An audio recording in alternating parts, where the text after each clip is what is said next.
इस किसान पंचायत की अध्यक्षता कर रहे चौधरी कुलदीप भैया जी, हमारे बीच में हमारे आदरणीय और हरियाणा के सबसे वरिष्ठ विधायकों में से और नेताओं में से जिनकी हमारे आदरणीय रणवीर मलिक जी, हमारे संघर्षशील विधायक हमारे भाई जगदीश सरपोदा जी, हमारे संघर्षशील विधायक भाई सुरेंद्र पवार जी, हमारे संघर्षशील विधायक भाई यदुराज अग्रवाल जी, हमारे भाई पूर्व विधायक पदम सिंह भैया जी, हमारे मेयर निखिल मदान जी, हमारे भाई सुरेंद्र भैया जी, हमारे भाई सुरेंद्र शर्मा जी, सुरेंद्र सितारा जी, अभी जो आपके बीच में जिन्होंने नौजवान ने अपनी बात पूरी तरीके से सारी बात रखी, हमारे संघर्षशील भाई अभिमन्यु पहाड़ जी, विजेंद्र आतिल जी, देवेंद्र भैया जी, हमारे सतीश चेयरमैन जी, सुनील जोगी जी, प्रवीणा मलिक जी, रवि इंदौरा जी, राजकुमार कटारिया जी, धरने के माध्यम से ये जो केएमपी से जुड़ा हुआ मामला और इसके आसपास की जमीन के एक्वायर से जुड़ा हुआ मामला भी रेलवे के लिए है। कल को कोई और यहाँ पे एक्वायर की बात आएगी। इस पे आपकी मांगों का पूरा समर्थन करने के लिए हम लोग आपके बीच में आए हैं और आपकी मांग बिल्कुल जायज़ है, इसका हम पूरा समर्थन करते हैं। हमारे राजकुमार कटारिया जी भी उपस्थित है, हमारे कौशिक साहब भी, बहुत से हो सकता है साथी नेता का नाम नहीं ले रहा क्योंकि जो है आप सब पितातुल्य हैं और आप में से बहुत लोगों को मैं अच्छी तरह परिचित हूँ। तो एक का जो धरने पे बैठे हैं अभी बसी राम बच्चा का नाम नहीं ले करेंगे, बसी राम जी हमारे जो नारे लगा रहे थे उन्होंने आज बनवा रखी है, बहुत छोटी उम्र में आज बनवा रखी है, तो उसकी क्लास लेनी पड़ेगी।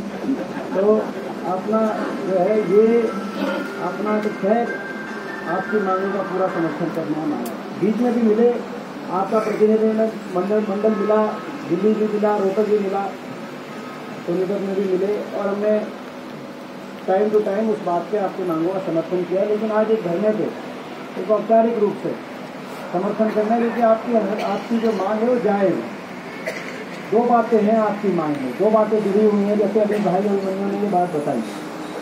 दो बात, एक बात तो है अपने इस इलाके से संबंधित कि ये केएमपी का स्टेटस क्या है और किस स्टेटस के अनुसार केएमपी ये नेशनल हाईवे है या नहीं है, और सरकार इसके स्टेटस पर स्पष्टीकरण करे, उसको नेशनल हाईवे डिक्लेयर करे। पहली मांग तो ये है। और दूसरी है पूरे अपने इलाके पे और पूरे प्रदेश से संबंधित, वैसे वो है देश से संबंधित, वो है कि किसान को उसकी अगर कहीं पे जमीन अधिग्रहण की बात आए तो किसान को मुआवजा, पूरा मुआवजा मिले और मेजॉरिटी में उस प्रोजेक्ट के लिए किसानों की सहमति हो 70%, तब वहाँ पे वो प्रोजेक्ट आए, कोई भी प्रोजेक्ट हो। ये पूरे देश से संबंधी भी है, हरियाणा प्रदेश से। मैं दोनों की बात करना चाहता हूँ। पहली बात इस नेशनल हाईवे को डिक्लेयर करने की, जयवीर वाल्मीकि जी बैठे हैं हमारे विधायक, उन्होंने जब पिछली बार आप लोग मिले थे तो विधानसभा में सवाल उठाया कि भाई इसका स्टेटस क्या है, ये स्टेट हाईवे है, नेशनल हाईवे है, क्या है। और उसका गोलमोल जवाब जो डिप्टी सीएम है उन्होंने उसका गोलमोल जवाब दिया और कहा कि ये HSIDC की सड़क है और हम इसको स्टेट हाईवे मानिए आप। उन्होंने ये नहीं कहा स्टेट हाईवे है, बोला स्टेट हाईवे मानिए। एक बार दिखाना हो, बोला तो उसके में बिल्कुल गोलमोल जवाब था। जब इन्होंने ये पूछा कि भाई 2018 में PM मोदी जी ने इसका उद्घाटन किया था, अब आप ये बताएं कि अब ऐसे हालात है केएमपी पे चढ़ने की, सही इन्होंने सवाल पूछा हुआ था कि सड़कों की हालत खराब है और जगह जगह गड्ढे हैं, और अब ये बताएं कि वो उसको नेशनल हाईवे है या स्टेट हाईवे है और नेशनल हाईवे क्यों नहीं बना रहे। ये इनका प्रश्न है। जवाब दिया कि भाई वो डिप्टी सीएम ने आज के दिन केएमपी एक्सप्रेस वे HSIDC का एक टोल रोड है, मतलब यानी कि केवल टोल लेन खातर है, टोल रोड है, इसको मेजर डिस्ट्रिक्ट रोड कह सकते हैं। मेजर डिस्ट्रिक्ट रोड मतलब डिस्ट्रिक्ट रोड मतलब स्टेट हाईवे नहीं, आपने इसको वापस स्टेट हाईवे नहीं कह सकते, मेजर डिस्ट्रिक्ट रोड भी कह सकते हैं, है नहीं। डिस्ट्रिक्ट मतलब हम नेशनल पे आए थे, ये जिले पे आ लिया। तो ये इसको कह सकते हैं जो अलग अलग डिस्ट्रिक्ट को कनेक्ट करती है। तो ये आगे इन्होंने इस बात को फिर गोलमोल करते हुए कि जो है अपना ये करेंगे वो करेंगे, इसको अपना तो बेसिक आंसर ये था कि भाई डिस्ट्रिक्ट रोड इसको कह सकते हैं। तो हमें सरकार की जो ये जवाब दिया विधानसभा में, इसकी निंदा करते हैं पूर्णतः। ये नेशनल हाईवे डिक्लेयर होना चाहिए। जब केजेपी नेशनल हाईवे डिक्लेयर हो सकता है तो ये नेशनल हाईवे केवल इसलिए डिक्लेयर नहीं हो रहा कि इसके आसपास कोई प्रोजेक्ट आ गया तो उसमें किसानों को मुआवजा ज़्यादा देना पड़ेगा। ये सोच सरकार की किसान विरोधी सरकार है, ये सोच विकास विरोधी सरकार भी है, क्योंकि अगर किसान को आप दुखी करके इस लाइन पर चलोगे तो कोई भी विकास कार्य में किसान भागीदार बनने की बजाय, तो ये विकास विरोधी भी सरकार सोच है। हम निंदा करते हैं। नेशनल हाईवे आज मैं मांग करता हूँ जो है धरने के माध्यम से प्रेस के साथी यहाँ पे हैं कि अविलंब सरकार केएमसी को नेशनल हाईवे का दर्जा दे, नेशनल हाईवे यहाँ पे डिक्लेयर होना चाहिए। और इसकी बात भी उठाएंगे। अभी कुछ कह रहे थे कि जी आप जो है इससे जो केंद्रीय परिवहन मंत्री हैं उनसे आप टाइम लो, तो मैं टाइम भी ले लूंगा। आज ये सुझाव आया है। अभी पिछली बार सुझाव था कि पार्लियामेंट में उठाओ, या आप लोग जब दिल्ली मिले थे तो पार्लियामेंट में तो इसको मैंने दे रखा है, अगले सेशन में उठेगा ये जो मानसून सेशन में। मगर उठाने के साथ साथ आज दूसरा सुझाव है कि भाई टाइम भी लो, कुछ हम साथ चलेंगे और वहाँ पे जाके मिलेंगे, तो टाइम उनसे जरूर ले लेंगे। मैं आज ये भी आपसे तो पहली बात तो ये। दूसरी बात आती है मुआवजे की, और ये ठीक कह रहे हैं कि 2013 में सबसे पहले हरियाणा के अंदर उस समय हुड्डा सरकार ने हर जगह मुआवजा बढ़ाने का काम किया और रॉयल्टी 33 साल का भी फैसला कर दिया। और फिर ये बात आई कि मार्केट रेट पे किसान को कम से कम दिया जाए। और जब ये बात आई कि भाई मार्केट रेट जो है वो अलग अलग का फर्क है और लोग रजिस्ट्री कम रेट पे कराते हैं, खास तौर पे शहर के बाहर का जो एरिया है उसमें कहीं ना कहीं जो जिस रेट पर रजिस्ट्रियाँ हुई हैं और जो वो उस हिसाब से जो मार्केट रेट होता है उससे भी कई गुना ज़्यादा असल का जो उसका जो वैल्यू है उसकी ज़्यादा है। तब ये जब बात आई तो एक आंदोलन हुआ। मेरे को अभी तक याद है अलीगढ़ में भट्टा परसोल में उस समय जो उस तरफ की केजेपी है और जो एक एक्सप्रेसवे बन रहा था ताज एक्सप्रेस, वहाँ पे उस समय बीएसपी की सरकार थी, बीजेपी और बीएसपी की गोलियां चली किसानों की। और वहाँ पे पद यात्रा फिर जो है राहुल जी और उनके साथ मुझे भी वहाँ पे उस पद यात्रा में जिम्मेदारी मिली उस पद यात्रा को कोऑर्डिनेट करने की।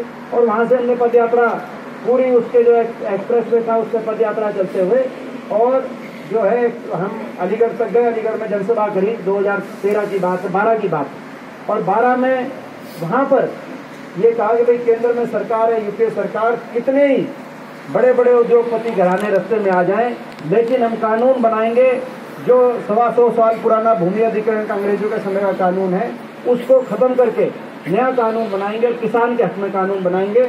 और उस समय आप समझ सकते हो कि भाई इस तरह का कानून जो 100 साल से नहीं टच हुआ था अलग अलग सरकारों में, मैं इसमें जो आज इस माध्यम से जो जिसने किया है उस बात को जो है कहीं कहने में कोई राजनीतिक बात नहीं है, लेकिन राहुल जी ने भी उसमें पूरा स्टैंड लिया और केंद्र सरकार ने 2013 में वो ऐसा कानून बनाया कि भाई 4 गुना जो है जो रजिस्ट्री के हिसाब से मार्केट रेट का तय होता है 4 गुना मिले। 2013 के अंदर वो कानून बना। उसके बाद 14 में ये सरकार आ गई। इस सरकार ने आते ही उस कानून को निरस्त करने के लिए 2015 में सरकार नया कानून ले आई कि भाई ये बदला जाए। उस समय हमारी संख्या केवल 44 थी लोकसभा में, जिसमें मैं भी एक था। हमने लोकसभा में डटकर उसका विरोध किया। उसमें कांग्रेस पार्टी की तरफ से नहीं बोला था। आपको आपने शायद आप में से कईयों को याद भी हो, उसमें मैंने पूरा जो है मैं इतने गुस्से में आता नहीं जितना उस समय में बोला था कि भाई जो है उसमें मतलब जो है मैं कुछ बोलते बोलते गुस्सा आ गया और पूरा हमने 44 में लड़ाई लड़ी, लेकिन लोकसभा में पास कर दिया। लेकिन राज्यसभा में उस समय इनके पास संख्या नहीं थी तो राज्यसभा में वो पास नहीं हुआ।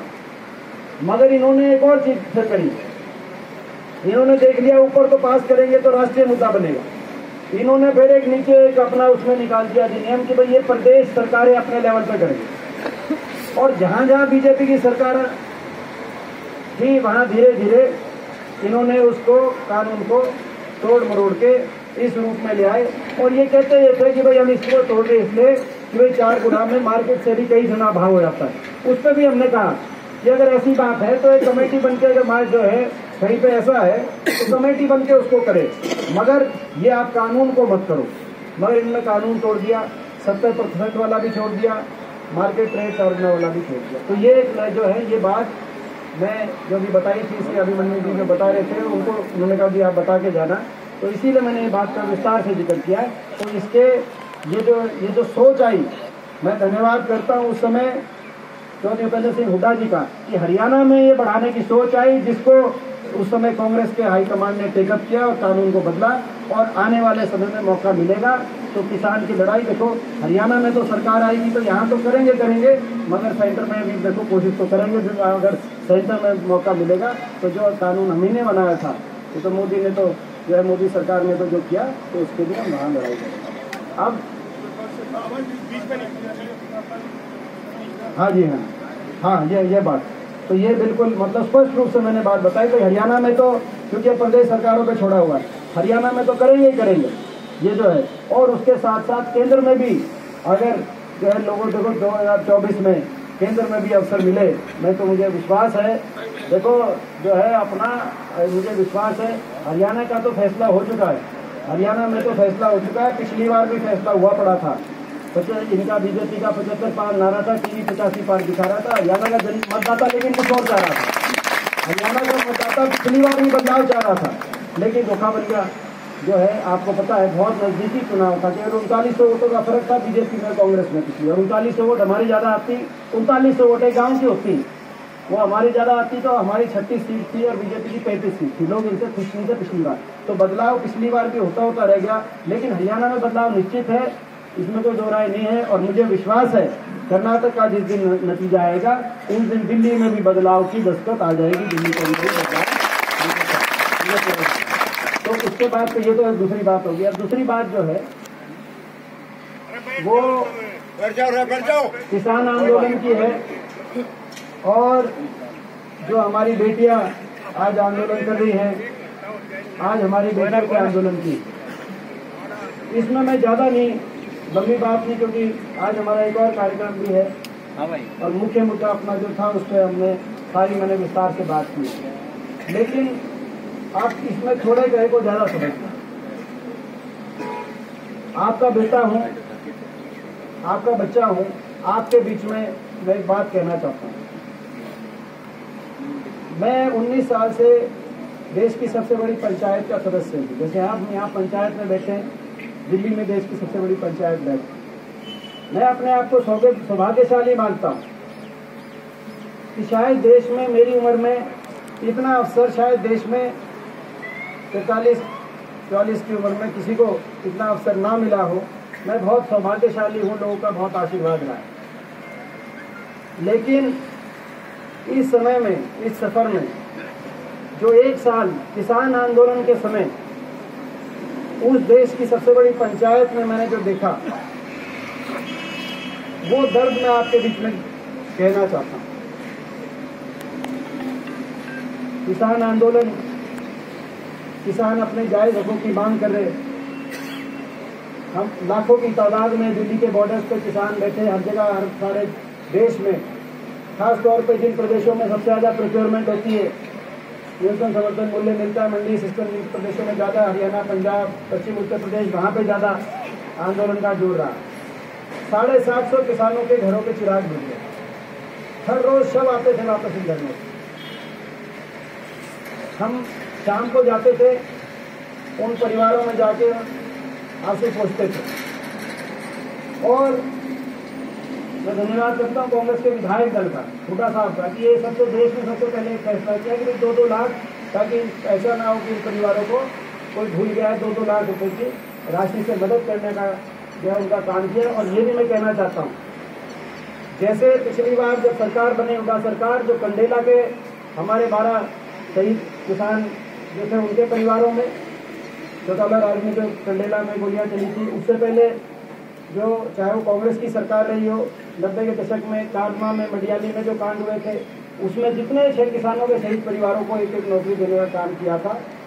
कभी आपके आशीर्वाद से मौका मिलेगा तो ये जो सारे परिवार हैं इनको 2-2 लाख रुपए की तो आर्थिक मदद हमने अभी विपक्ष में रहकर आपस में सारे विधायकों ने अपनी जेब से पैसे खर्च करने की और तो कुछ है नहीं अभी सब खर्च अपना जमा करके मदद कराने का काम किया। कभी आपके आशीर्वाद से मौका मिलेगा। इसमें से जितने भी हरियाणा के परिवार हैं, जैसे बच्चा ही बताया कि 90 करीब हमने दिए हैं, लेकिन अभी जो है 20-30 परिवार बचे हैं जो कि धरने से वापस आ गए हैं। तो इस तरह उस समय लिस्ट में नहीं थे, अब अगर हर लिस्ट में है सही किसान मोर्चा की जो हम मानते हैं तो उनको भी देना चाहिए, वो तो देंगे ही, लेकिन आज मौका मिलेगा तो हर परिवार में एक एक नौकरी देने का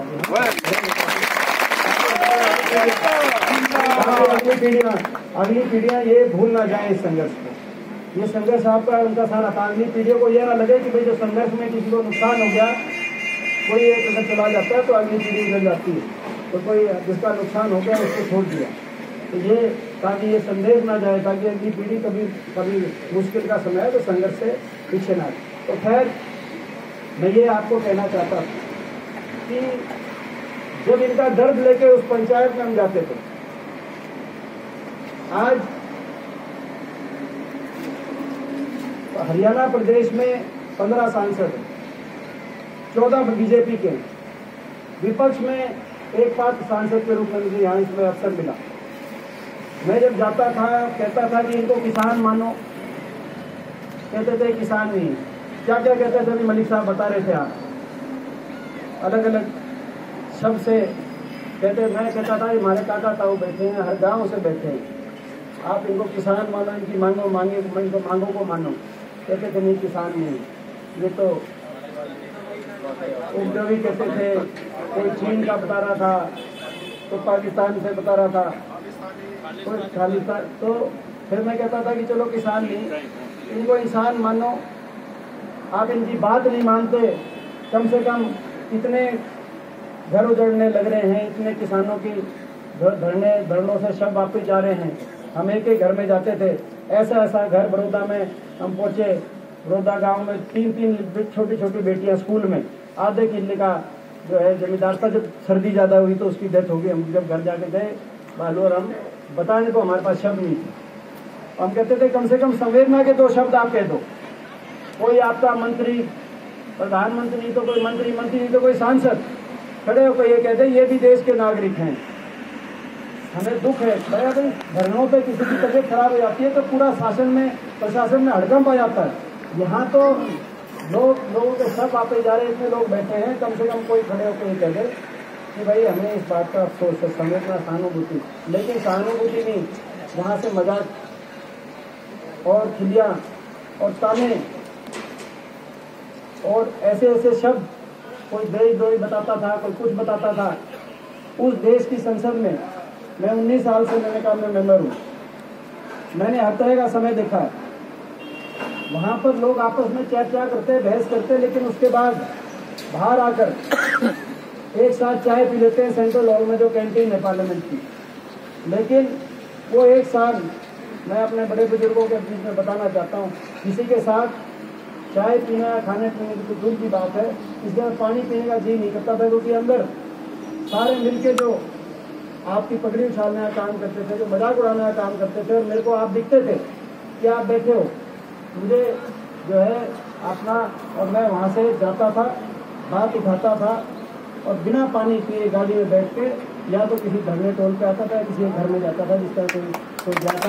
वो समय, वो जो अकेलापन जो मैंने महसूस किया होगा, क्योंकि मैं उनके साथ हूँ, कई साल से उस पंचायत में बैठता हूँ, आंख से आंख मिलाने की जो है मेरी, वो जो अकेलापन, फिर भी हम लड़ते रहे।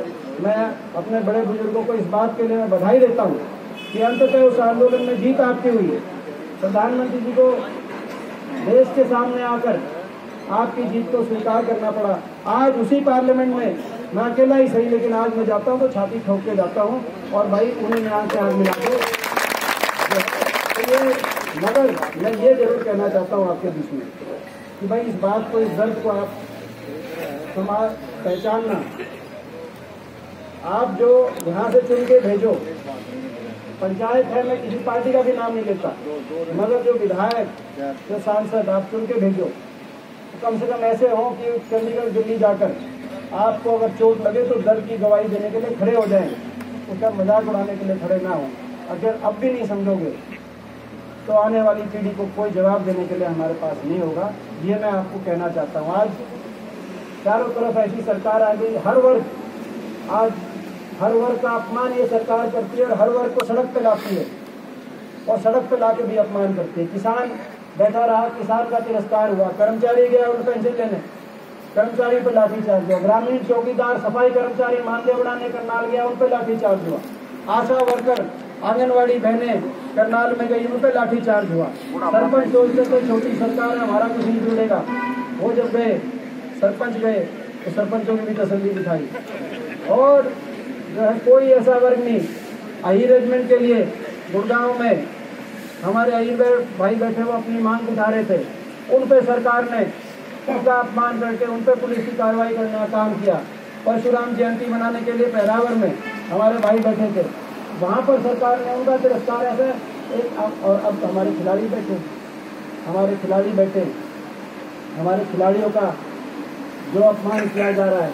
और इससे पहले हमारे हरियाणा के अंदर हमारी बेटी ने बात उठाई थी मुझे न्याय मिले खेल मंत्री पे, तो उसका जो तो ये घमंड की जो है ना घमंड की परिभाषा है। इतना अहंकार इस तरीके से सबका अहंकार में मुझे अहंकार ही बोल रहा है। ये दिल्ली के अंदर जो आज आप देख रहे हैं ये सरकार का अहंकार बोल रहा है, तो इस अहंकार से लड़ाई लड़नी पड़ेगी। अहंकार सबका ज़्यादा ऊपर नहीं सकता, इनके अहंकार को कम करने के लिए आपको हमको मिलके और इस जो धरने पर जो आपने आज ये बात की है इसको उठाएंगे, नेशनल हाईवे के दर्जे पे लड़ाई लड़ेंगे।